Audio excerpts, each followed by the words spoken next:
Thank you very much. Delightful to be here,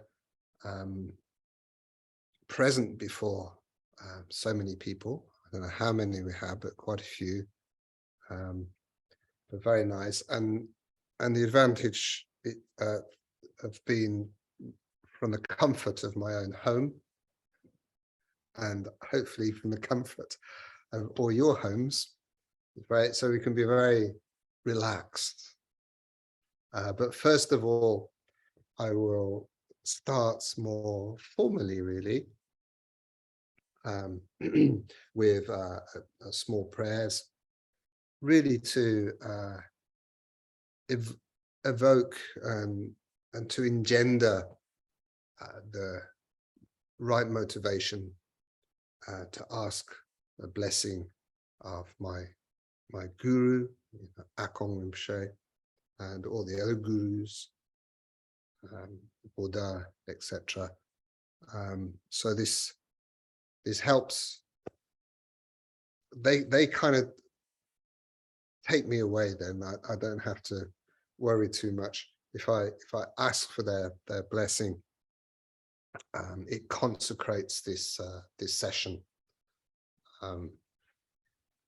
So I'll just say in Tibetan, so you just relax and listen or join in.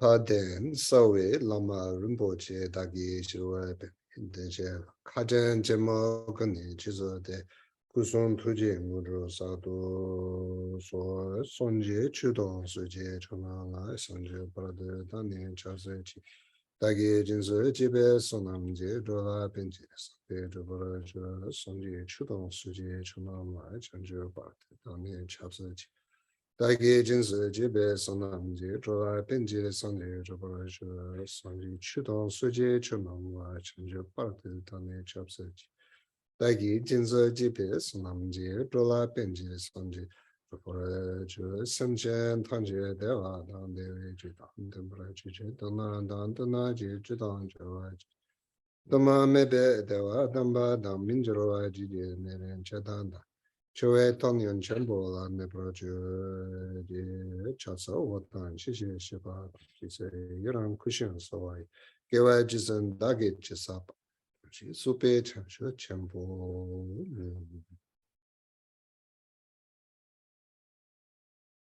Thank you. So, please remind me the actual title of the given title of the talk.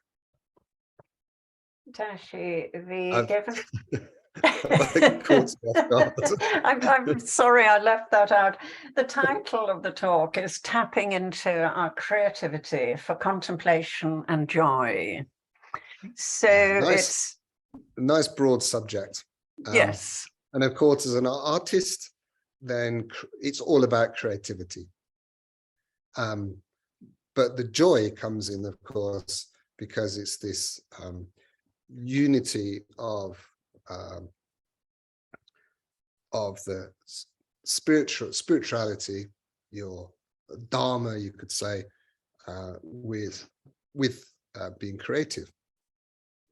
And I think we need to kind of break it down, really. I really like the fact that Tempa, he came up with the title for this, very, very wisely, added in there for joy, because we should all be happy. This is a basic necessity, we should all be happy. And I've always thought about this in a way as an artist, and I'm speaking not just an artist for myself. I'm a calligraphy artist, I'm a painter. It's not all just Tibetan calligraphy, there's a lot of iconography in there as well, training in the art of temple decoration that you said, and tanka painting. But I think not just artists, but also we can include musicians, we can include writers, composers, filmmakers. And we all have, my belief is that we all have a responsibility to lift up humanity, to inspire. The opposite way, you could say, is, and it has its place, definitely has its place. It has its place for artists who are perhaps creating with the motivation of, out of, you could say, emotion, or out of angst, being very melodramatic and gushing out all their sadness or their anger or whatever on the canvas or in the music. And it does have a place, but I believe it should have a small place, because what we should be doing is helping each other up, lifting each other, inspiring each other to be happy, to give some sort of freedom, some sort of space from which we get tangled up. We know, I don't need to say how difficult life can be sometimes, and the problems we can have, the anxiety we can have, confusion, doubt, sadness, all these things that kind of bring us down, and sometimes it's very difficult to lift out of that. And as many of us know, listening to good music will lift you out of that dullness, out of this sort of sadness. And likewise, seeing good art can lift us, can inspire our curiosity. A painting can give us a window into another dimension. It can represent something that we perhaps we haven't reached ourselves, so it inspires us. And more especially when we're talking about Dharma art, because this is more my realm, really. Dharma, we have to first of all understand what the word Dharma means, and in simple terms, it means the truth. It means the truth that liberates. So anything that is helpful for us, is healing for us. We can also say that Dharma is like medicine. It helps us. It helps balance us. It helps give us the means. And then the elaborate practices within Buddhism, within the Dharma practices, helps us overcome our confusion, ignorance, to become ultimately liberated. Now, we all know that in Tibetan Buddhism how rich it is in its iconography. It's probably of all the Buddhist faiths, it's one of the richest and most diverse. We of course have tanka painting that presents very detailed and very beautiful images of deities, of Buddhas, mandalas, and they're all the means for all of these things are to link us from what is the relative to what is the ultimate. Because these Buddhas we see in these tanka paintings, for example, they've been composed out of very particular traditional proportions, grid line work proportions. And it's not like these proportions have been just invented by somebody. These proportions are said to have been taught by the Buddha himself, and have since been evolved and taught by great other enlightened masters. So the idea then is that when we see something like a Buddha image that's made of these perfect proportions, then when we see that, it connects us with something ultimate. It connects heaven with earth, you could say. It puts us in touch with the enlightened mind of the original person who created these things. So this is how Vajrayana Buddhism works in this transformation of ourselves into something more ultimate. So this is the foundation and the motivation really for Dharma art. Dharma art isn't, and it's not just, the traditional images of Buddha, etc., and deities and things like that. And we can include calligraphy as well, because Tibetan calligraphy is based on a sacred proportion as well. But we can also see the images, these iconography, as something that's inspiring. What's the reason why Avalokiteshvara has, why does Avalokiteshvara have 4 arms and not just 2 arms? Why? It seems very strange to us, but it's supposed to be strange. It's supposed to make us think, oh, that's a bit weird, why have they got 4 arms and not just 2 arms? We can take it for granted, but actually think about it. Why? Why does it have 4 arms? It's because we have 2 arms. And we are stuck in a way in this habit of thinking we just got 2 arms. Of course, we just got 2 arms. So what it's doing is it's breaking our preconceived concepts of how things are. And it's in a way shocking us out of that normality of 2 arms. Of course, it's symbolic. It's not like the deity, the Buddha, actually has 4 arms, but it represents.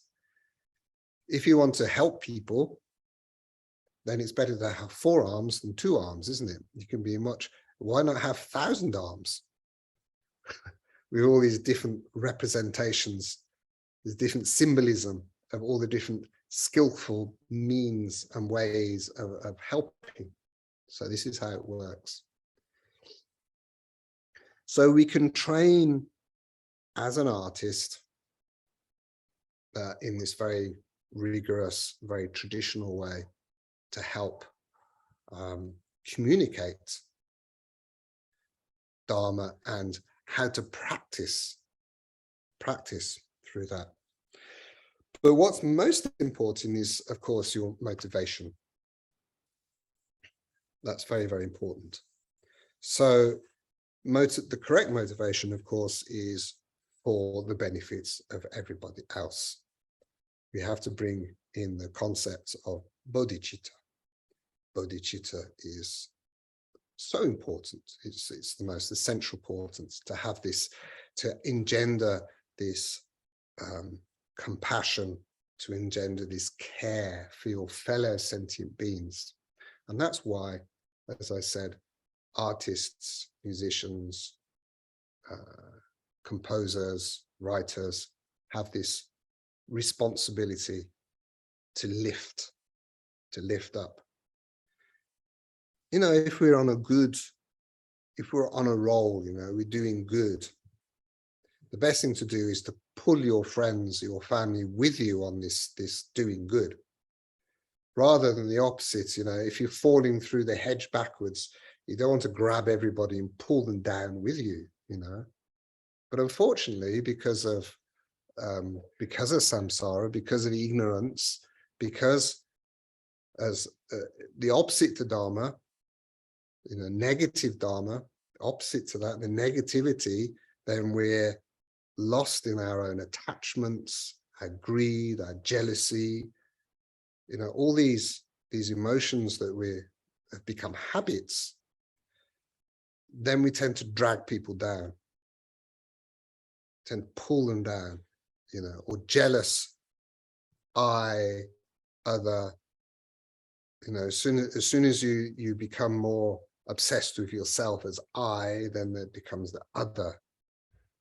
And then you can be jealous of the other, you could want to kill the other, you know, you want to harm the other. You know, it's all because of this obsession with self.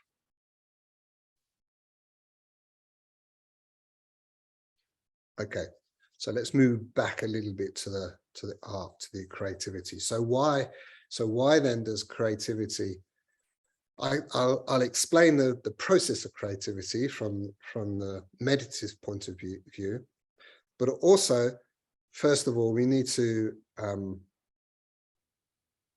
also need to see if we have this responsibility to lift people, to inspire people, to everybody, then we have to recognize what it is that inspires. And in many ways, with art, what inspires is beauty, something that's beautiful, that lifts the heart. Oh, so beautiful. Like when we see you know, a really gorgeous sunset, so beautiful, you know, it lifts the heart. Normally we can see beauty in nature very, very easily. You know, this is why we say nature is our spiritual friend, because nature is spirituality. Actually, I don't see any difference between the two. So in the same way, the subject matter of for many artists is nature, of course. We look at Japanese art, you know, it's about nature, about the mountains, about the sea, the elements. It doesn't really matter which tradition of art around the world it is. We are inspired by nature, so we paint nature. And it's the message to say, isn't this beautiful? Isn't this a beautiful bunch of flowers, you know, a bouquet of flowers that we paint? You're celebrating the beauty in nature. And that lifts us, that inspires us.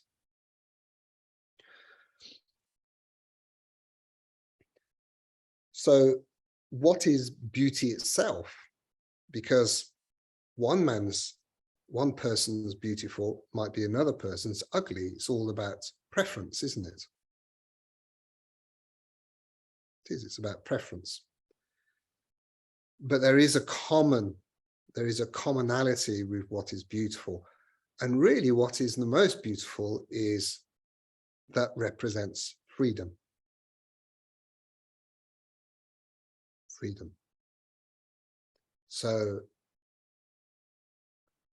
music that you hear can take you away from whatever you're suffering and inspires you, cheers you up, and you feel freedom. You feel freedom from whatever's pulling you down, you know. So it makes you, in simple words, it makes you feel happy.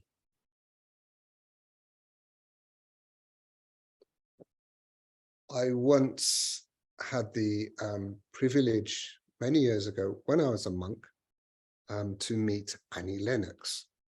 Now, everybody knows Annie Lennox. And I was able to share with her. I was able to say, because it was over dinner, over lunch or some food anyway. We shared a meal. And I said, Annie, as you would say, I want to share something with you, if you don't mind. I said, as a teenager, I heard your music and it's very beautiful. And it always used to make me feel happy.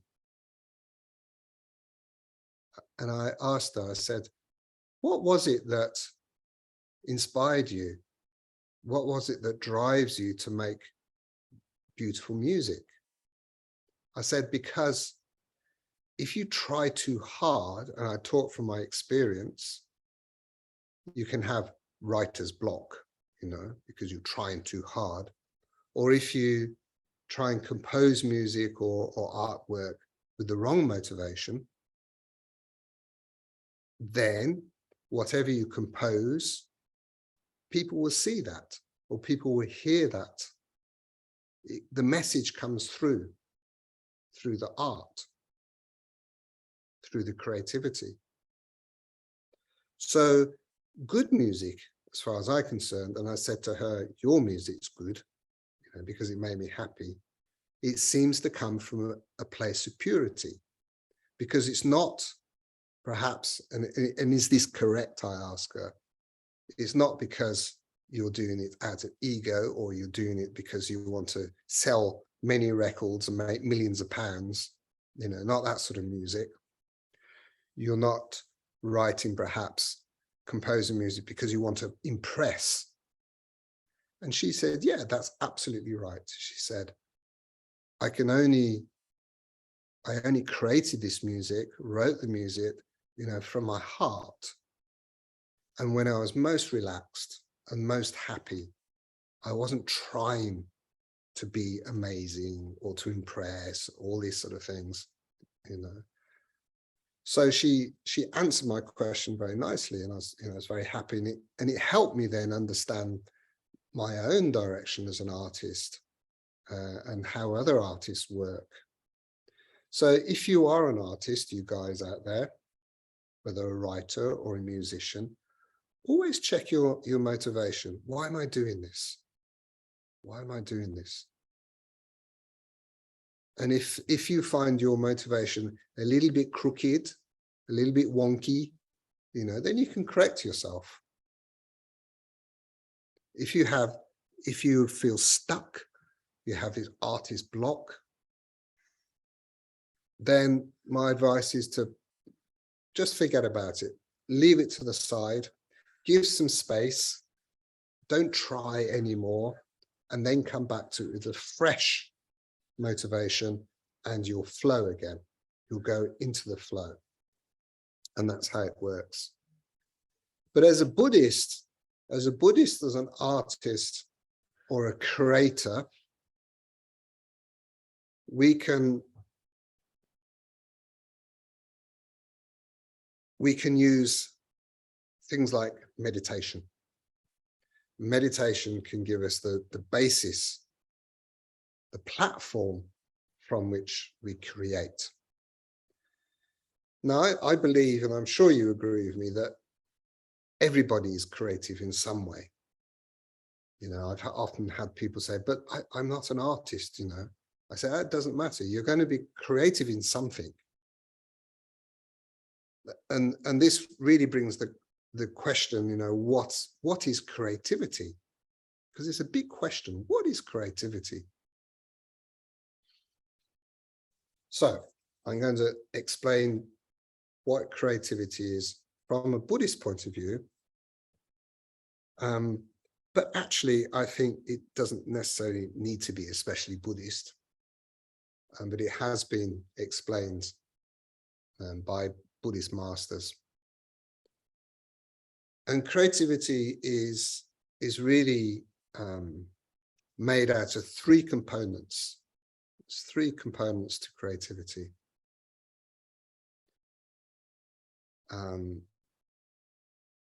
In Tibetan, this is sal, rolpa, or roll, and jen.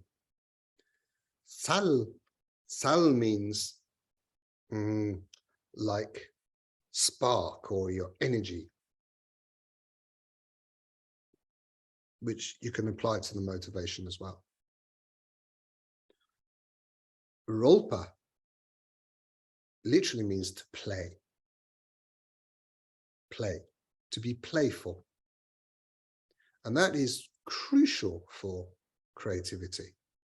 You have to have this playful mind. Remember when you're children when you're a child in the playground, and you would play. And in order to play, you had to be creative, didn't you? You had to think, oh, I've got to do this, and then, oh, maybe this is going to happen, and let's do this together. And it's very joyous and fun and freedom. But that's an essential part of creativity, so to be playful. And I think that's perhaps what Tempa means by joy as part of that, because it should be joyful. As I said with Annie Lennox, you know, if she didn't create her music out of a good motivation, it wouldn't be beautiful. It wouldn't be joyous to hear. And the last one of these three aspects, Jen, is ornament. It means ornament. And that's the beauty of something. So that is the responsibility, really, the skill, you could say, the skill, the talent of the artist to be able to make something beautiful. And you can make something beautiful by being playful, by having the energy, the motivation, you know, the zest to do that. So those three components really make up creativity. We can say more than that in a way, because from a meditative point of view, then we need calm clarity. To create good music, to write well, or create good art, you want to be undistracted. You don't want outside influences, unwanted influences to come to distract you. You don't want internal influences to distract you. Like, you know, you can have some sort of something going on in your life, you know, some stress, some anxiety, and that's going to taint your creativity because you're not truly free. Now, I've got a very good example for this. When, as you mentioned, when I was a monk in retreat, I was quite young, and it's a little bit unconventional for a 4-year retreat, but I was given the job to copy these ancient manuscripts. Quite skillful of my teachers to do that, because I was quite young. I was in my mid-20s, a bit fidgety, as you are. When you're in your 20s, you've got all this energy, you know, and if you haven't learned to channel it, tame it, you know, you're going to be off here, off there in your mind. So I needed a skillful way to sort of channel this. And, you know, because I'm creative and artist, I've got very fiddly fingers. I can't keep still, you know, always doing something. So good job we have things like Marla, you know. But still, that wasn't enough for me. So only during, I have to say, only during the break time, between the sessions of meditation, the practice where you're chanting and meditating, all that, during the break, then I had a little room I went to, and I sat and I meticulously copied these manuscripts. Old Tibetan manuscripts, which were crumbling, falling apart, that needed saving, you know, needed copying. It was before there was typeface to type Tibetan. There was typeface, but it was pretty basic. It wasn't that good. So that was my job in break time, to copy these manuscripts. And you needed to be very, very disciplined in your mind, very, very focused in order to write well, to write clearly, coherently. And sometimes the manuscripts were hundreds of pages, and it would take maybe a whole year to copy one of these manuscripts. And so you wanted the quality to be as good at the very beginning, to the middle, to the very end. So you have sort of quality control of yourself to write the same good standard all the way through. Now, here's the interesting thing that I discovered. Because it was such a refined and actually temperamental thing to do, if your pen nib was just slightly blunt, or the ink was slightly too thick or slightly too runny, it depended on the temperature, if it was damp, all these little things would affect the quality of your writing.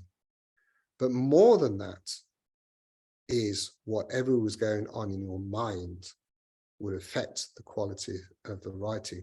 So it not only, for me, it not only disciplines me to channel my fidgety energy into something useful, but also it became a measure of my mind. Because some days, no matter how hard I tried to write perfectly, it just wouldn't work. It was tainted. There was something in my subconscious that was affecting my output. And sometimes I couldn't think what it was. I think, why is it? Why is it? What is stopping me from writing as well as I did yesterday? You know, why can't I do that? Is it because I ate too much cheese and I've not slept well? Is it because I have too much coffee? You know, so I'm a bit like this. Actually, we didn't have coffee in the retreat, but we had tea. Yes, maybe my tea was, I left my tea bag in too long this time. Affected me in that way. And sometimes I really couldn't pinpoint immediately what it was. And so I'd go back to my session, I'd be meditating, and then ping, it would pop out of my subconscious. It's because I was perhaps a little bit short or a bit rude with that other monk a couple of days ago, you know, and I haven't really properly apologized, or I have apologized, but perhaps I didn't do it effectively enough to convince them that I was really sorry. So I had this little inside that was lingering in the background, and it affected my ability to write properly. So incredibly fine, incredibly fine. So the point I'm saying this, giving this example, is that for myself as an artist, a lot of the work that I do is quite technical. It takes a lot of control, especially calligraphy. So it's very important, and this is good for you guys as well, is that before you perhaps have a session of writing or composing or doing art, first start with some sitting meditation. So sit 10 minutes, 15 minutes, 20 minutes, whatever is your ability is. Better to have shorter, good quality meditation than try and sit painfully through a whole hour, you know. So some good quality meditation, just initially to calm the mind. Less thoughts, let go of any of the anxiety or the emotions. See them as just thoughts themselves. What are thoughts? They're nothing, you know, they're born from nowhere, they dissolve back to nothingness. So not to learn not to take one's own emotions and thoughts so seriously. Relax. Find some peace. Find some calm. Bathe in that calm. Be with that calm. Bathe, what's the word? The sentence, bathe in the sun of realization. Isn't that nice?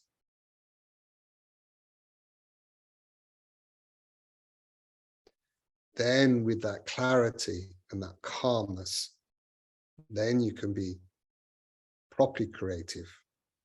Something will come. You have the space. You're not tainted. You're not twisted by that. And that's how a good creative process. And then the actual creativity itself is meditation. It becomes a meditation as well. When you enjoy doing something, even something repetitive, and when you really, really enjoy it, nothing else matters in the world, does it? Time can go like that. A whole hour can pass and it feels like 15 minutes because you're in the flow.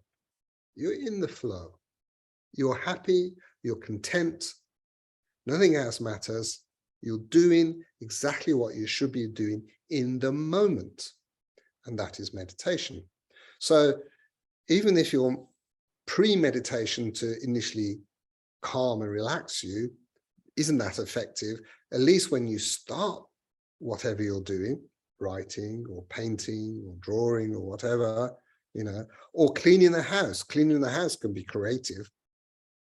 If you're a bad house cleaner, you're not very wise with it. You're not very creative in what you have to do. You think, oh, the whole house is so dirty. There's dust everywhere. There's bits on the carpet. The windows are dirty. Oh, it's too much, you know, it's too much. So what shall I do? You know, there's a lot of hoovering, vacuuming to do. There's all the washing to do.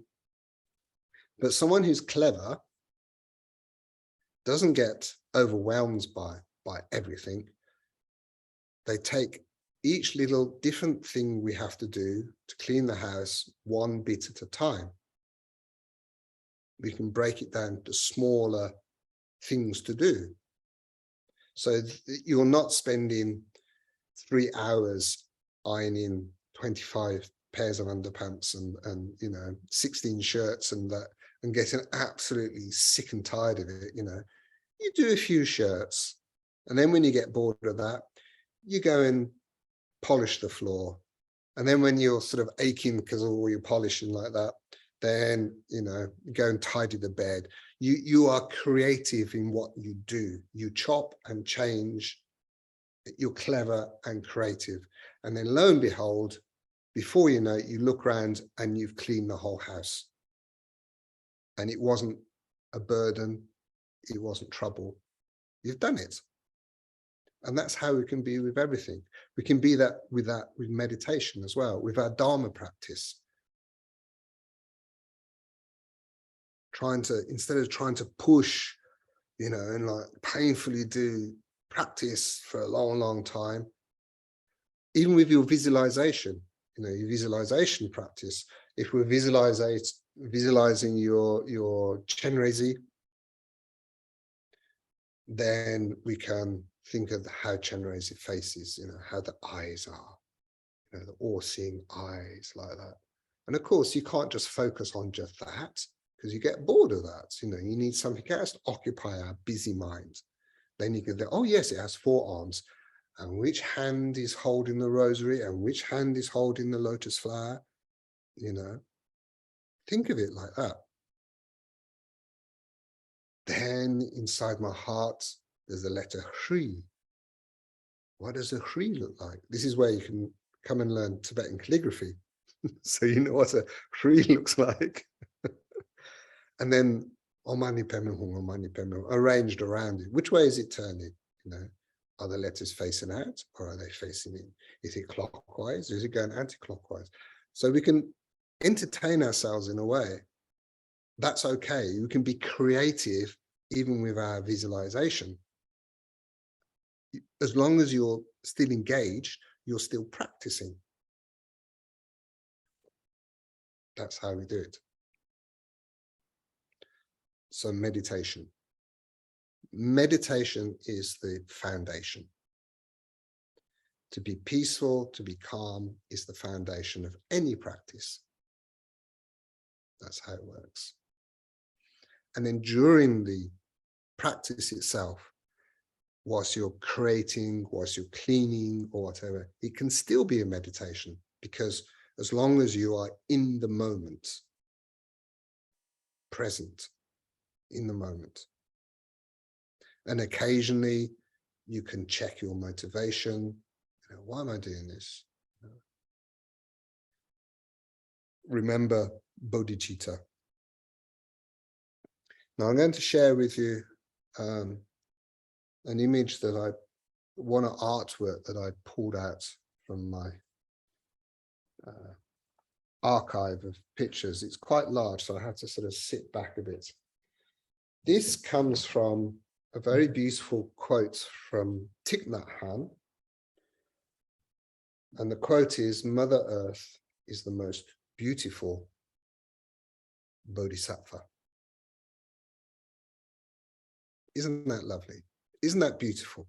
So beauty is just for a start in the title. Mother Earth is the most beautiful bodhisattva. It makes me go goosepimply when I say that. So I got that translated into Tibetan, because it's not originally a Tibetan quote. Mother Earth. Mother Earth. Mother is, you know, it is Mother Earth because she provides for us all. Without Mother Earth, without our Mother Earth, we wouldn't be here. But I think it's a very topical phrase, really, because you know, because of the environmental issue, because of our lack of respect for Mother Earth, we don't appreciate its full beauty. So I think it's very topical, really. Anyway, so I wrote this in Tibetan, and I gave a big gold disc. I have to peep over. Yeah, there you go. Yeah, we can see it. We can see it, Tashi. Thanks. So before I even create something like this, there's a lot of, just to explain the process, there's a lot of consideration. There's meditation before, and the meditative way that I do this, meditation is awareness, of full awareness. So I'm aware of the size of the paper. So I have to be aware what size of brush to use to write the calligraphy. If the brush is too big, it's not going to fit everything. If it's too small, it's going to sort of be insignificant and floats there in the middle of the paper. So everything is considered, but considered with this meditative point of view. And then to enrich or to illuminate the calligraphy with this gold ore, you know, and it's pure gold. It's gold leaf. Just lifts it. And of course, it represents the planet Earth, of course, you know, the golden grounds of planet Earth. So I thought I'd share that with you. Just, of course, you can always, you know, see more on my website, Instagram, or wherever. But I just share that with you. So I think if there's, from what I've said, if there's any anything you want to contribute or any questions that you may have regarding this lovely subject. Oh, thank you, Tashi. And so please, raise your hand if you'd like to ask Tashi a question. or put it in the chat. But can I ask you first, in terms of this process? I mean, you've spoken of the importance of meditation, of this alignment for clarity, where the mind gets balanced, where things like attachment, ego, all of that editing, cognitive function go to the side. That calms the body in terms of technique, but also in terms of insight. Now, you clearly came to your practice as an already trained artist. I mean, and I feel sure that there are many of us here who would aspire to develop the techniques. So clearly working on one's own alignment is important. What would you say to the person who has no background whatsoever in any artistic practice in terms of where do they start, apart from coming to your calligraphy class in December as well? But is there any guidance that you would, but also equally important for the person who's already trained in any artistic practice, because there'd be a lot of untraining to do, I'd imagine. Yeah, I mean, you can be overtrained for sure, or focus in the wrong area. I think it's difficult to advise people what to do is for their creative expression, because everybody has a different medium, everyone has a different way, you know, to use a pencil or a brush takes many years, you know, to learn the fine control of that. But as I said, we can be creative in anything. We can, you know, cooking. You have to be incredibly creative to cook, you know. So it's not just excluded to artists and musicians or whatever. Anybody could be creative. I think if you want to do something creative as a practice, to do linked in with meditation in that way, I think to do something quite simple. However, often the simplest things are the most difficult. It's like if somebody tries to draw Buddha's eyes in the classical way. You know, the Buddha's eyes, a lot of the time that they end up looking like your own eyes. It's quite funny, but you know, they're very graceful. There's another workshop that I do is not particularly Tibetan Buddhist, but it belongs to the Japanese tradition of creating an enzo, you know, this circle. That's a very good thing to do, because you don't particularly need to learn a language to do that. It's just mark making, and it is all about the meditative approach to creativity. The enzo itself is a byproduct in a way, you know, and you don't even have to have black ink and a big posh expensive brush. You can do it with any instrument. You could do it with a household brush on the end of a stick on a dry paving slab outside, and water. And then the sun will dry it up, and then you can do another one. Immediate. Now, there's many different ways. But I think whatever I can't advise all of you, because you all know what your own thing is, you know.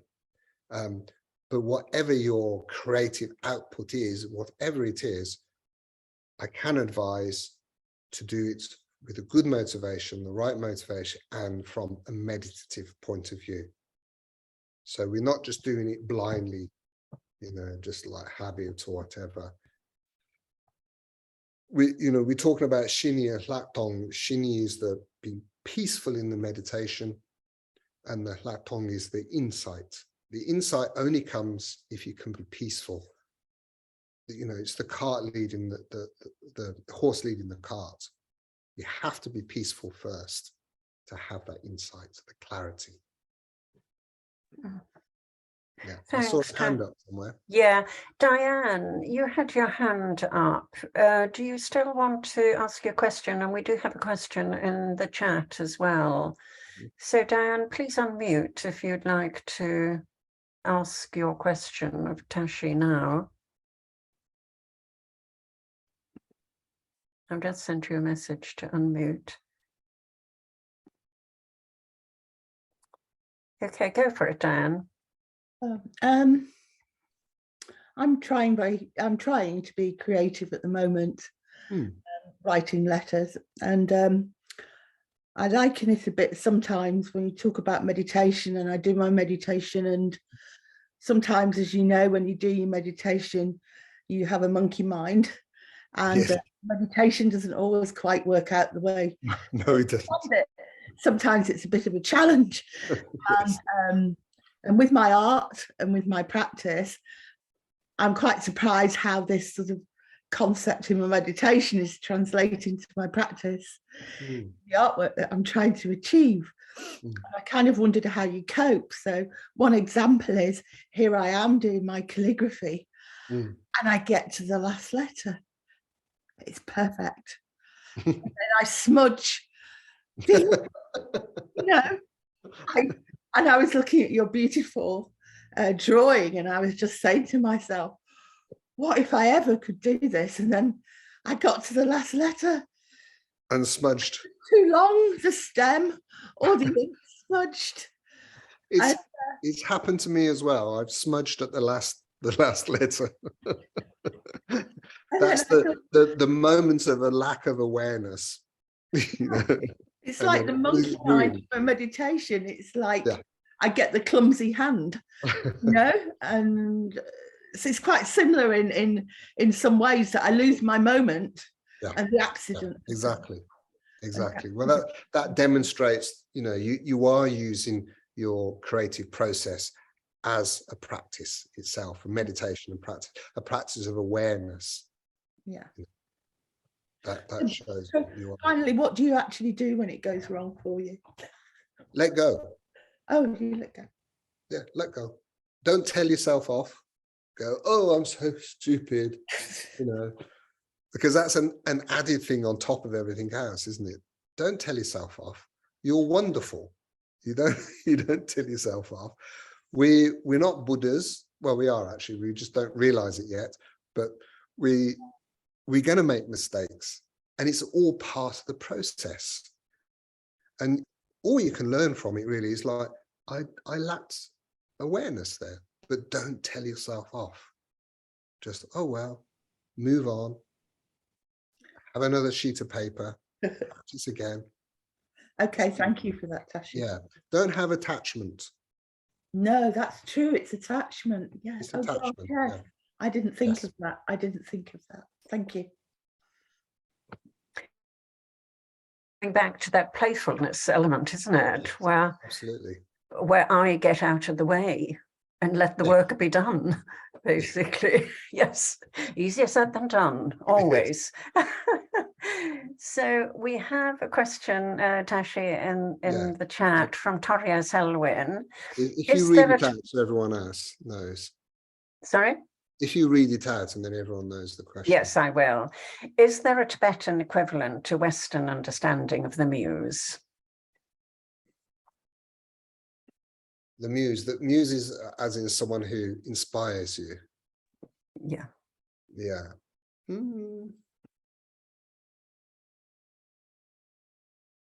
I think these days there is.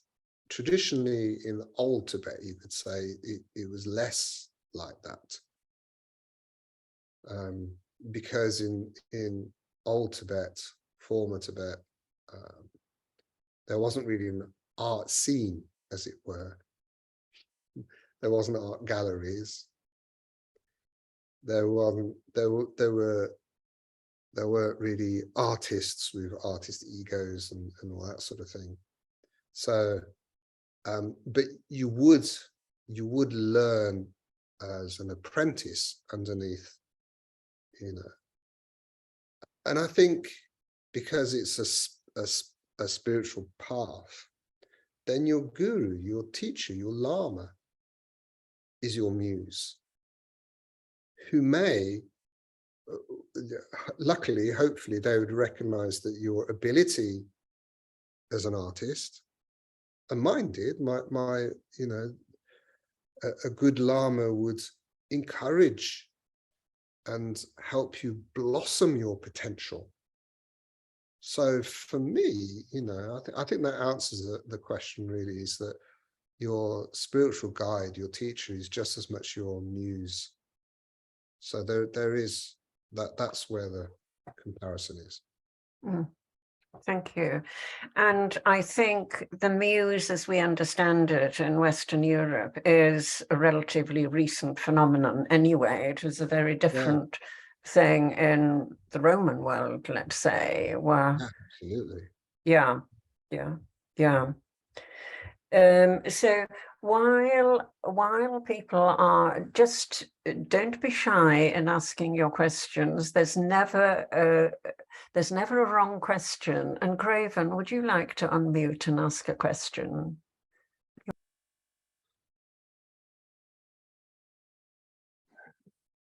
There we go. So I create wearable art, and so often I'm influenced by the audience, you know, sort of who's going to be having this, if I know them, if I don't know them. And also I find that as I create and my inventory sort of piles up, my motivation to create begins to wane. So I'm curious about how, you know, the audience affects your work. I mean, is this for you? Is this is there financial gain for you? Is it part of your business? A professional artist, so is garments that your work is on? Is that right? I can't hear you. Craven, you're muted. Yeah. Mute. There you go. Okay, cool.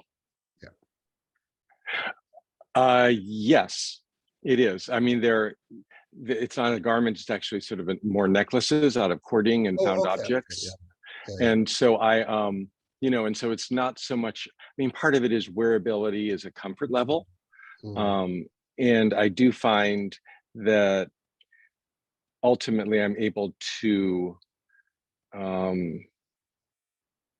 make choices and create the finished piece, and, you know, keep working with it until I'm satisfied. You know, there's a balance, or there's a proportion of the color feels right to me. But I find oftentimes as I go into it, that that how the audience will achieve it, and if it will eventually sell. And fortunately, I don't need to have it. I don't have the financial motivation anymore, where before I think that was more true for me.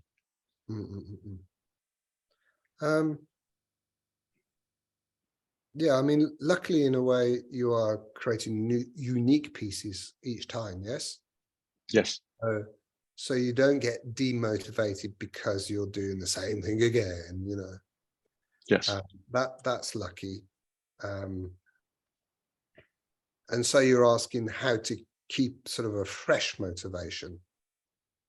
Is that what you're asking? Yes, and partially that, and that or the expectation. How to keep yes, the expectation that, expectation, you know, to limit my creativity or my the possibilities by how they will land on the audience.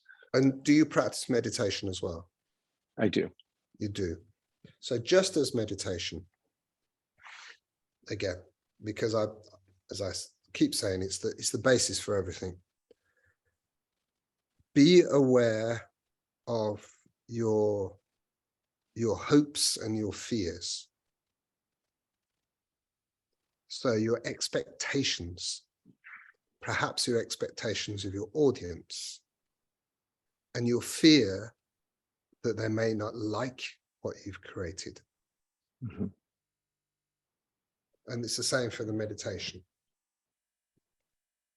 You know, we shouldn't in meditation be hoping and looking for nice meditation, good meditation, and we shouldn't fear the discomfort or the obstacles that come, or the, you know, the busy mind that comes, because that's not supposed to be meditation. It's supposed to be blissfully quiet and relaxed all the time. But of course, that's not how it is.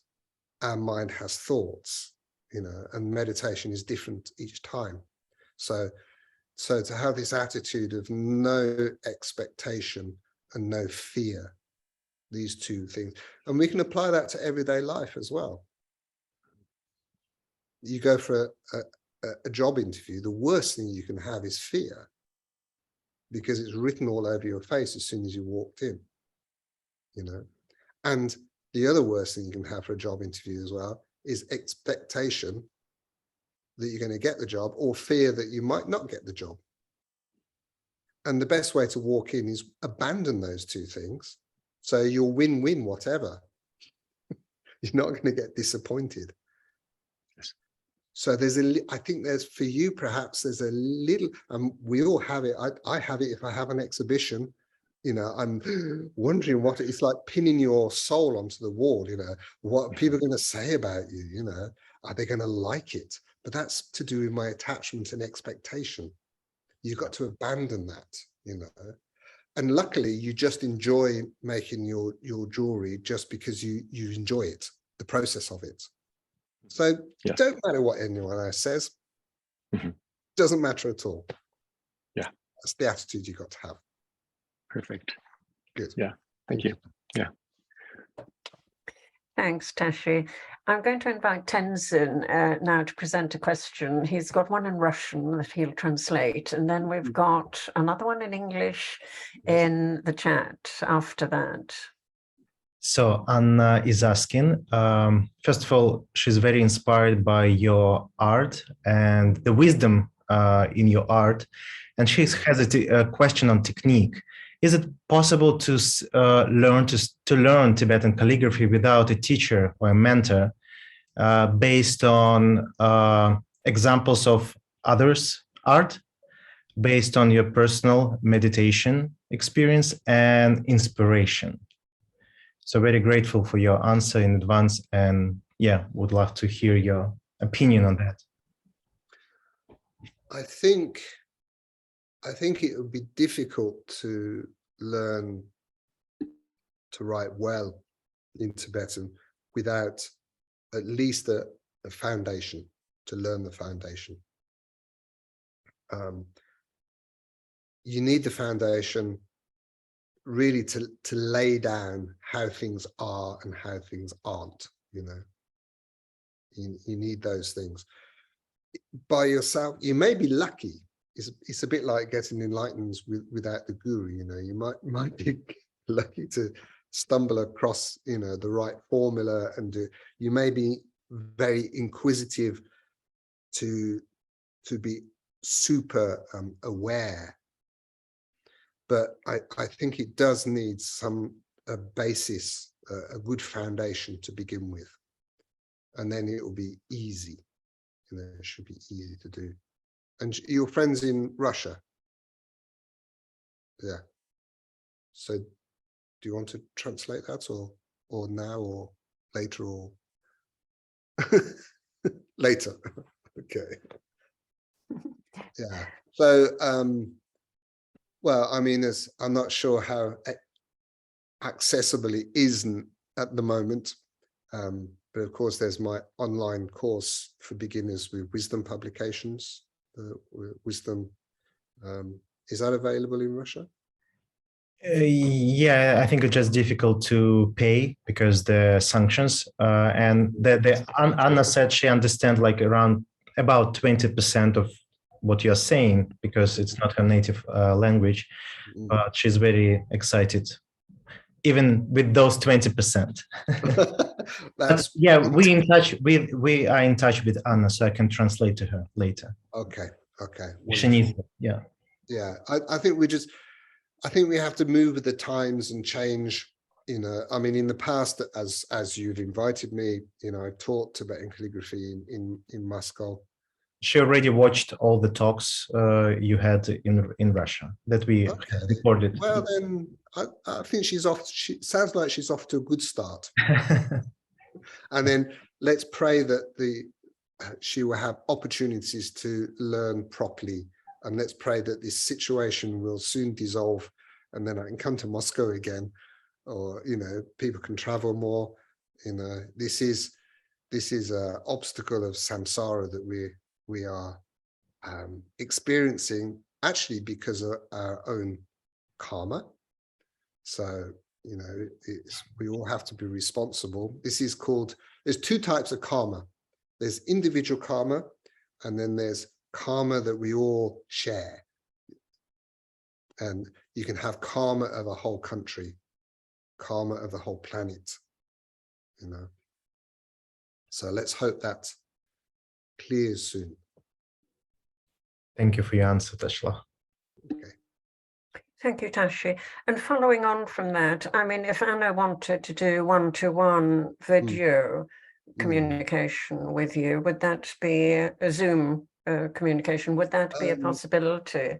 That's, and it's more my time, really. Yeah. It's better to do. This is why we set the online course up with Wisdom Publications, but of course that's based in America. It was available everywhere, but because of the situation now, it's available less. Let's see. Let's make we'll do something. I'm going to be teaching the weekend course with you guys in London. Yeah. We can have some documentation of that. Not necessarily video the whole thing, but at least take photographs of what we create, and then we can share with her. Lovely. That would be super. And also, Tenzin, I would say, let us talk to Wisdom Publications, Wisdom Experience, to see if they have provisions for the current circumstance. I was going to ask, make it's available for Ukrainians and for Russians. Absolutely, on a scholarship basis. No harm in asking at all, because when I launched it earlier this year, there was one Bhutanese girl who couldn't make the payment, and they made some special arrangement for her, and others as well. They're very, very accommodating. They're very kind and very accommodating. They're super excited, actually. I'm very proud to say they're super excited about the wisdom, about the online Tibetan calligraphy. It's been very successful, and we're able to reach a lot of people, but they are very accommodating. So, please ask them. I can put in a good word as well. Yeah, I think if all three of us make that point to Daniel Aitken at Wisdom Experience, then, let us pray that the current circumstances are transient and temporary on the relative basis as well. So Tenzin, I'm going to need you to tell me the name of the person who's written in English in the text. I'll give the question, but if you could tell me her name or his name, please. It's Anna, but it's in Cyrillic. Okay, Anna. Okay. Hello, could you please tell me if it's acceptable from a Buddhist point of view and correct to use fragments of Buddhist ornaments, texts, or even images of bodhisattvas in paintings or illustrations? So I'm assuming that is as a collage. If so, is it possible to deviate from the canons, for example, to create some distortions? Sure, nothing incorrect or offensive, or maybe some effects like a glitch, for example. So it really, it's a question about how prescriptive. It's a good question. You know, even for myself personally, you know, I'm a contemporary artist, and so I do deviate from the tradition, of course. And I always feel that I'm walking a very, you know, on a nice edge, on a tightrope, because it could be quite easy to, even if you don't intend to be disrespectful, there's going to be somebody who's going to get upset, you know. I think it comes down to your motivation again, because I don't know what art the collage, you know, she's producing. There's quite a lot of this.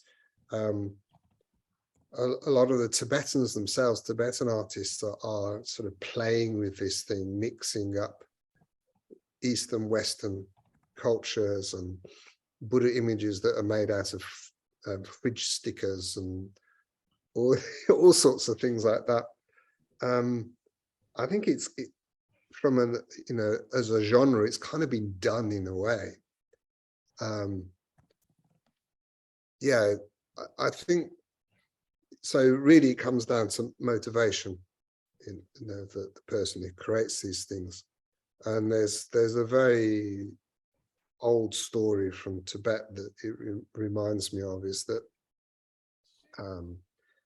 somebody walking along the roadside, and by the roadside there's a small Buddha image, and sitting by the roadside, and they see the Buddha image, and it's starting to rain, and he notices that Buddha image is getting wet, you know, and the dust from the road is making it dirty, and they think, oh, this is no good, you know, and kind of looked around for something to put over the top to protect the Buddha from this little Buddha image from the elements. And he sees an old shoe, an old boot. So he picks up this boot and he turns this smelly old dirty boot upside down, puts it on top of the Buddha's head. And there you go, that's done the trick. You know, the Buddha can stay nice and sheltered and walks off. And then, you know, sometime later, somebody else comes along the road and they look and they're, oh, what terrible person put the boot on top of the Buddha's head, you know, that's so disrespectful, you know, boot is for your feet, you know, your shoes. How terrible, you know, whoever that person is really bad. But that person wasn't really bad. It's because of their motivation. You know, it all depends where you come. Of course, that person took the shoe off then. You know, it's better for the rain to clean the Buddha. It all comes to motivation. That's what it is. But I think we do have a responsibility as an artist, especially, you know, we can be accused of you know, cultural appropriation and all sorts of things. We do have a responsibility, and not understanding the tradition properly.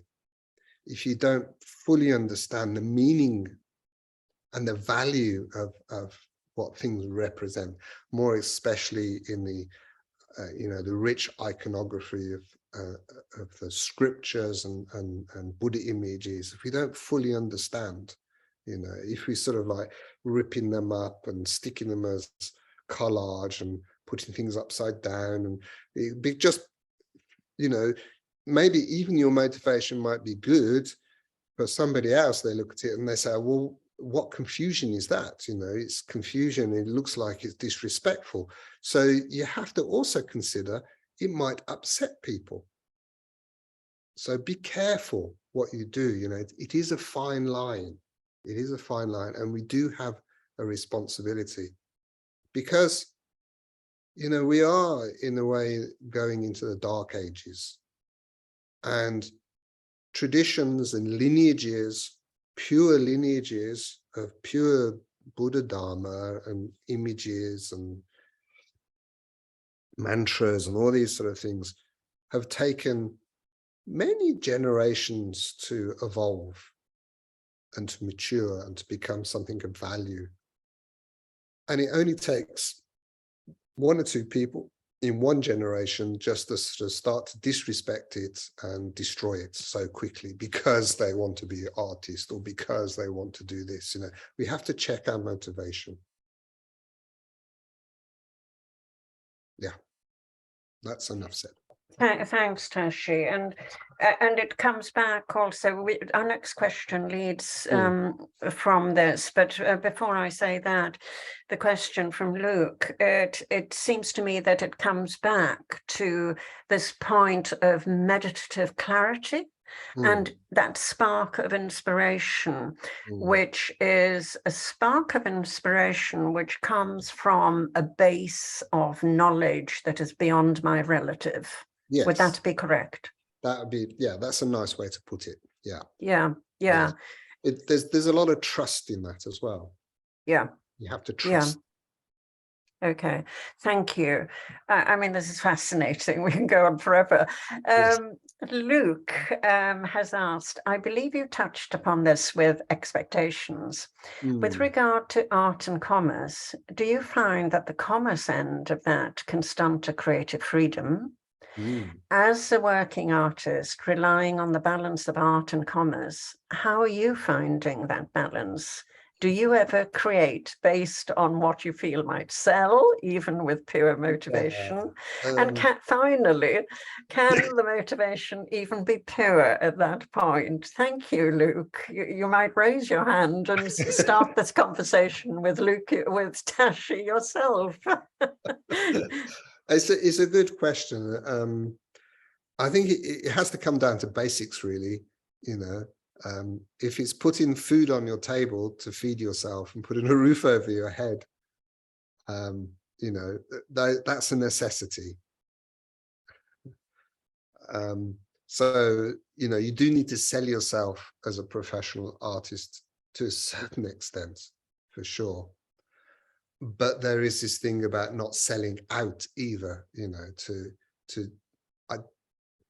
you have to have some sort of dignity, self-esteem and dignity, not to sell out, not to just create things because you know it's going to make you lots of money. And it depends what you're going to do with lots of money as well. If you are successful, if you are creating art with the motivation that it's to make money, there has to be a little bit of elements in that. Otherwise, you'll never be a businessman. And it is a business in the end, you know. So again, it's getting the balance right, really. And like I say, if you're, I don't know, if the majority of the money that you're getting from the sale of your arts is going to support nuns in retreat, or, you know, supports the building of a temple, or, you know, these very wholesome, you know, beneficial offerings, then sure, why not create something that you know is going to sell? Again, it's down to your motivation. But I think as long as it's feeding you and putting a roof over your head, you know, that's the basics, really. Because I mean, it's very true. That's the commerce side of it. We do live in the real world, and we have to, in the real world, we have to consider commerce. We've got to have to consider value of things, and it's all part of it. Yeah, we can't, in other words, we can't be sort of like a too goody, sort of good Buddhist meek and be poor, you know, because you're frightened that your motivation might be a little bit wrong. You know, you've got to put food on the table. That's a responsibility. Otherwise, someone else got to put food on the table for you. And that's not fair on that person. So it's taking responsibility. So it comes back, Tashi, to discernment as to how we relate, really relating within the economic sphere of our social life is just one aspect of our life. And we take the motivation and the clarity and that alignment of purity, yes. Which gives the voice an authentic quality Yes. of that this is the value within the relative economic market, and it's not about the ultimate value of the object, would you It's say? not. I think that's very, yeah, that's you've organized that very nicely. But I think it's more apparent in this day and age because, you know, the boat is really rocking at the moment all over the world. You know, there's a lot of uncertainty and you know, financial uncertainty. And unfortunately, it's usually the artists who kind of, when there's a recession, get hit first because it's considered a luxury. You know, art is considered a luxury. But it would be a terribly sad world if we didn't have art, good architecture, you know, good design, beautiful art. You know, it'd be a very sad world without that. All cultures, all religions, you know, it's the jewel in the crown of all of these cultures and religions, how to communicate, how to project what the culture represents, you know, the values of culture, the values of a spirituality. It's very important.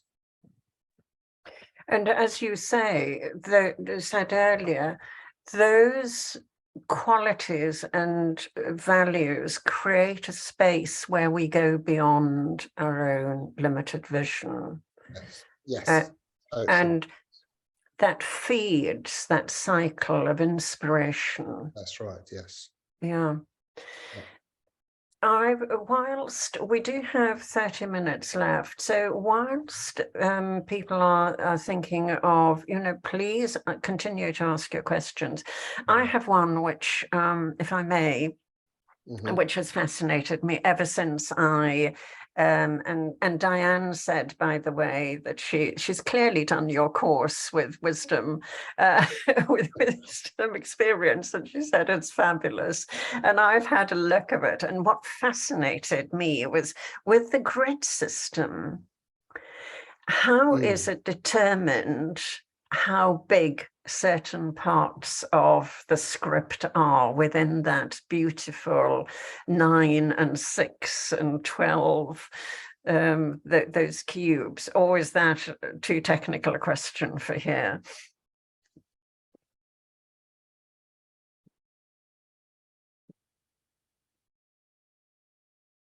I'm not sure if Tashi has frozen or I've frozen. Tenzin. Yes, I can see Tashi's frozen. Yeah. Yes, yes. We will just think, wait for him to come because back. Oh, okay, he's back. Okay, Tashi, you're back now. Partially. Yes, he's gone off into that space. Yeah, so I think he'll come back. We will just wait. I think yes, he will come back in. Here we are. I'm going to ask you to unmute, Tashi. Yeah, my apologies, it's something dropped. So I didn't catch the end of your question about the proportion. Yes, because it's fascinated me. Like, how is it determined how many squares a certain bit of the script will have, and those fabulous, beautiful tales, which are just so amazing and filled with, you know, that is communication that goes beyond the content of the word. Yeah. I mean, we're talking about the Uchen script style of Tibetan calligraphy, and that's the script style that I'll be teaching. Uchen is known as the classical. It's also the style that's used for carving the woodblock prints for the manuscripts. It relates more closely to Sanskrit, and I think that it's what you can say, the comparison for us Westerners is the Roman style. writing. Now, Roman, as you know, is very specific. The proportions are very specific. You know, even the way the serif is drawn has a particular angle and a particular curve to it. It's quite technical, actually. It's quite technical. I don't know if any of you have ever tried to write Roman, but if you do it freehand, it looks absolutely terrible. So it's based on a particular proportion, and it's the same for the Uchen, the Tibetan Uchen scripts. Now, it's based on the grid of the main body of the letter is based on the grid of 9 letters, 9 boxes, sorry. And as this relates, you can say this relates to the divine proportion of Feng Shui is 9 boxes. So even the proportion that each letter is laid on is, for a start, is a divine proportion in itself. And so how the letter is arranged within that box is important. A good letter, when it's written properly with the correct proportion, is actually determined from the width of your nib. The width of the nib of the pen you use, you work out the right size letter. So if you don't do that, if the nib is quite thick and your box is quite small, the letters are going to be all chunky and little and not very pleasing. The beauty of the letters is not just the beautiful marks that you said, you know, the way they tail off, and the way that the marks are made is very disciplined. And it takes a lot of skill from a clear mind to be able to do this. You can't do these beautiful strokes and these beautiful marks if you're tainted by trying to do it good or worried that it's not going to be good. You know, how it comes from this meditation point of view. But the space between the lines is considered as important as well. So it's to do with the actual construction of the letters and the space between the construction. And then if it's done well, then that will sing. We will instantly, whoever it is, even if you don't understand Tibetan, you can look at those letters and you can say, wow, those are beautiful, because it's touching something ultimate, because they come from an enlightened mind. Just as I explained in the beginning with the Buddha images, the proportions of the Buddha image, of the tanka painting and statues as well, come from enlightened minds. So it's this skillful means of communicating from the relative to the ultimate. And that's what good calligraphy does. But it's not just Tibetan. Any good calligraphy has a presence, each letter owns its own space. And each letter relates to each other in a very harmonious way, which makes a word. And if you write in a beautiful flow, when you're skilled, you're honed, you know, and you wield your pen really well, it flows, then your writing is beautiful. And that's what the word calligraphy means anyway. It comes from Greek, calligraphy. Kali means good or beautiful. Kala, you say in Greek. Kala means good. How are you? Kala, you're good. Kali, graphy, we know what graphy means. Form. So beautiful form, beautiful writing, graphy. But beautiful is based on structure, is based on a system, is based on discipline. It's based on discipline. And that's what we learn when we learn the calligraphy. And you'll discipline not only your hands, but your mind as well. This is why the discipline of the precepts of monks and nuns make them beautiful people. It's the discipline. Yeah, yeah. And that there is freedom within discipline. Exactly. You don't get that freedom if you're not disciplined. So in fact, as you've indicated, even for an artist who is not necessarily working directly with Dharma art, this whole process of settling body, speech, and mind is fundamental to creativity in any art form.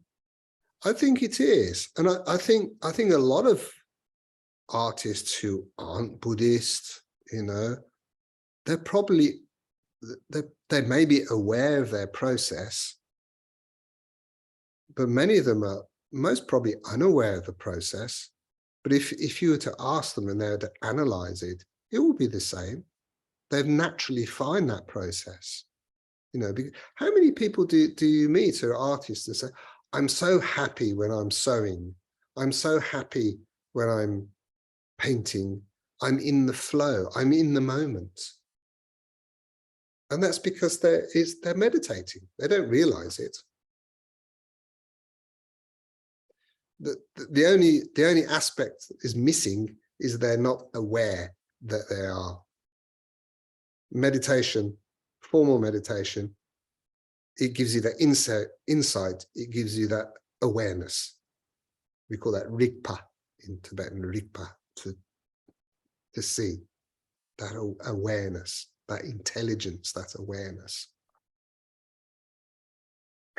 And whilst that is of fundamental importance to start and to maintain, yes, focus and concentration, I guess then that practice itself assists in that assists the motor and cognitive and heart skill. Yes, definitely. And if I understand what you're saying, and even if I don't understand what you're saying, this is very useful, so I'm going to say anyway. But when we meditate, when we practice on a regular basis, we don't have to worry or try and make ourselves better. The meditation is going to do it for you. We don't have to pretend to be a better person or a better, more relaxed person. It does it for you. And we don't have to try to do that. We just have to be quiet. We just have to shut up. Let the rest of the world get on without you for that 20 minutes and be calm and be peaceful. And on a regular basis, this has a very deep effect on our psyche. Meditation works, it benefits from the inside out, not from the outside in. Taking drugs to be happy is outside in. Meditation is inside out, because you're dealing with your essence of your mind. You're dealing, and you're not, the wonderful thing about it is you don't even have to try. All you have to try and do is meditate every day, twice a day, or whatever you can do, and it does it for you. And I've seen this. I always talk about my mother, but why shouldn't I? Our mothers are the best thing in the world. Our mothers teach us how to be compassionate because they are compassionate by nature to us. But my mom, she's Buddhist, and she has meditated every day since I was a child. And she just does it, and she's not looking to do anything else. You know, she's not looking for the result or anything like that. She's a very good example in that way. She just does it, and she can meditate anywhere now. You know, if she's visiting my house and she said, "Oh, I'm just going to meditate now," and I say, "Oh, shall I close the door to the kitchen? You know, because I got the radio on." Oh no, don't bother. It's all right. Next thing, I'm walking past the bedroom window where she's meditating with the lawnmower. And I say to her, "I'm sorry, I was cutting the lawn. I forgot you were meditating." Oh, it doesn't matter, you know. And she can meditate anywhere. She's not attached to her blissful, I'm meditating sort of thing. And she does it. But the point I'm making is that, you know, obviously all of us, her included, you know, have great difficulties in our lives. We have traumas. We have things that are unexpectedly happen.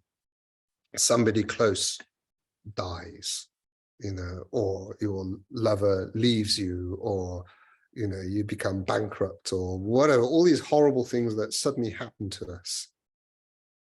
And she said, she always says, you know, I think it's because of meditation, but when these terrible things happen, it doesn't really affect me. It doesn't really cut deep, you know, because I know that it's all the nature of mind, and it's all an illusion, you know, because I've learned, you know, that thoughts are just thoughts, you know, they come, they go. So she has this inner confidence that she's not had to train herself. It's just happened by itself, because meditation works from the inside outwards. And it's only when this terrible thing may happen, then you suddenly realize, oh, I'm actually okay. I'm not an emotional wreck and falling apart. It's cool. And that state of being is also helpful for ego and criticism and edit to exit. Yes. No, I think that's right. Ego, we need a certain amount of ego to get on in the world, you know. But what we should deal with is the gross, the ugly ego, the arrogance, you know, thinking that you are the best and you're better than everybody else, and how you have pride, and how dare someone say this, and, you know, all of that sort of thing. That's what we deal with first. But we need some sort of identity. You know, you need a good identity, a good self-esteem. You know, you need that. You need that. So the meditation, the clarity will help with that as well. Yes. I mean, meditating on a daily basis, after some years, you know, and it's different for everybody has different abilities, you know, so I can't say it takes years, it takes months, it takes 30 years or whatever. It does come to a certain point where everything you do is meditation. Meditation in action. It just becomes part of you. You become Dharma. Every cell of your body just becomes Dharma. That's the way I see it. You know, so it doesn't matter what happens. You still have to practice meditation, of course, to keep that clarity, to keep, you know, if you want to keep your nice, I always use this example of a beautiful, expensive glass coffee table. And there's a shelf underneath the glass coffee table that you can see your gorgeous, juicy magazines and art books underneath, you know. You can picture it, can't you? Yeah. then it's like, if you don't meditate, it's like not cleaning the dust off the glass table. You know, you have to clean the dust, wipe it with a cloth, you know, regularly, don't you? If you don't, the dust will build up so much you can't even see the nice, juicy books under the glass anymore. So it's like that with our practice. Even though we may have good insight, like the juicy books, we still need to keep things clear, regulated. I mean, it relates to us physiologically as well. You know, we you know, from a young age, we're just getting older. So we are falling apart, you know, our brain cells are dying, you know, our hair's going white, you know, and these things get more difficult anyway, you know, so even that as well, you know, to help maintain. My mother, again, she's, how old is she now? She's nearly 80, like that, but you wouldn't, you know, she's sprite and upright and lots of energy. Yeah, she's fabulous. I know Jitsunma Tenzin Palmo frequently says, I don't understand why everyone doesn't think twice about cleaning their house, but they're living in their minds and no one thinks of clearing out the mind. Yeah, exactly. Yeah, exactly. Yeah. There is a question from Amy, Tashi, which you may be able to help her with. Where are good places to learn or study tanka painting? I think there are, I know, I think Tenzin, you would probably know more. You've been to Nepal more than me more recently. No, maybe twice. You've only been twice. Better ask Temper then, I suppose. No, I mean, there are schools to learn tanka painting. Well, I mean, and I suppose it depends where you are as well. It depends where you are. Yeah. In London, you can learn in Nepal. I'm quite sure you can learn in Dharamsala in the Norbalinka. They have a tanka painting school there.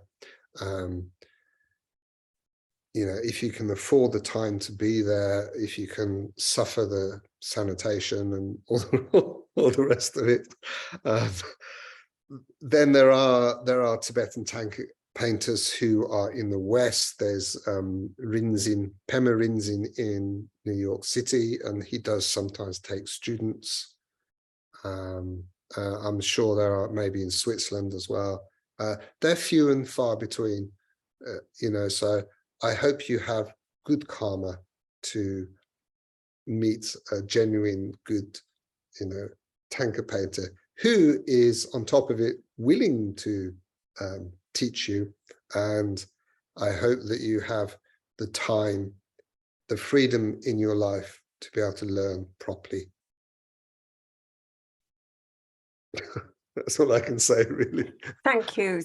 Yes, and yes, and may one place that intention in one's life, because certainly in my experience, when my intention is clear, my teacher, you know, when I am ready, then the teacher arises on my path and everyone I need. But it's when I'm not ready, when I'm in that space of confusion and I'm not clearing my house sufficiently. Exactly. And it doesn't work to employ someone to clean my mind. I have to do it myself, unfortunately. Even a paid cleaner never does the job quite as good. That's true. And also you have to clean up for your cleaner anyway. Don't you? Totally, Tashi.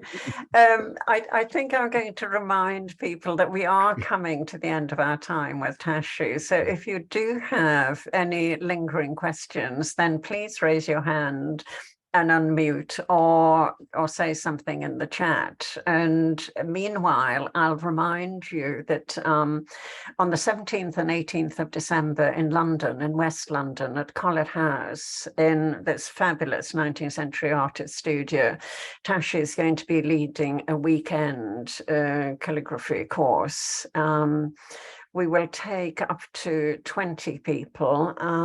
Scholarships are limited for the course, but there are some scholarships available.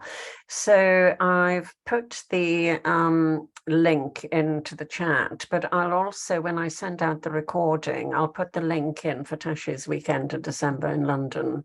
And it's very accessible. It's near Barons Court, and yes, fabulous. I look forward to welcoming you there, Tashi, actually. Thank you. No, I look forward to it. And may I add as well, I'm very grateful to be invited to London again. I've given many Tibetan calligraphy courses in London over the years, but nothing recently. Of course, we had a whopping great big pandemic that got in the way for a while. But even before then, it'll be in a few years, I think. I can't remember the last time. Anyway, and of course, there's an awful lot of people in London, and London is accessible, very easy to get to from Europe and Eurostar and all the rest of it. So it's a great place to hold a calligraphy course, and I hope people can join. I think, yes, that's right. I remember now. I think 2018, I gave one with the British Library as part of their Buddhism exhibition. They're very well attended. So if you are interested I would book pretty soon, because I think it may fill up. And I hope it'll be the first of many, Tashi. Oh, yeah. But it sounds lovely. I can't wait. Really Yes, yes. In person as well. It's a fabulous space, and it's the home of the Whirling Dervishes of West London. Oh, is it? Yeah, so on the Friday night, if there's a dervish ceremony, well, they practice. I think they've started practicing again post-COVID. So people who will come to the calligraphic weekend, I hope I'll be able to invite them to a dervish ceremony as well. I would love to see that, I really, Yeah. So I'll draw to a close, by thanking you from my heart, Tashi. You have given us a very clear pathway. It remains for us to clear that vehicle that we're traveling in and really maintain our focus and intention, and to leave that monkey behind and to embrace clarity, to embrace playfulness, one of the most important aspects of practice, because it's when that lack of judgment and playfulness arises, amazing things happen in that space. And a deep thank you, Tashi. Thank you very much. And thank you all for listening, having the patience. And I hope there's something that I said that's of benefit to you. And if you feel happy, if you feel there's some benefit, then dedicate that to everybody else in the world, that they may be happy, equally happy and free as well. Thank you, Tashi. So I didn't ask you this, and I know you've already mentioned the dedication. I mean, would you like to do a little Tibetan dedication to end? Tenzin. Tenzin. Come on. He's the monk. Yes. He leads us the way. He's the Sangha. Yeah. Would you? Yeah, the couple verses we can do. Yeah. Lovely. Thank you. Janchu semcho grimpoche, makie panem ke gyurchi, ke panyam parme paya, gomne gondu pelvarshu. I think that's it. That's a very nice dedication. That's the well, best. I kind of said the dedication in English anyway, but yes. It's nice to round up. Thank you. Yeah. Thank you. Thank you.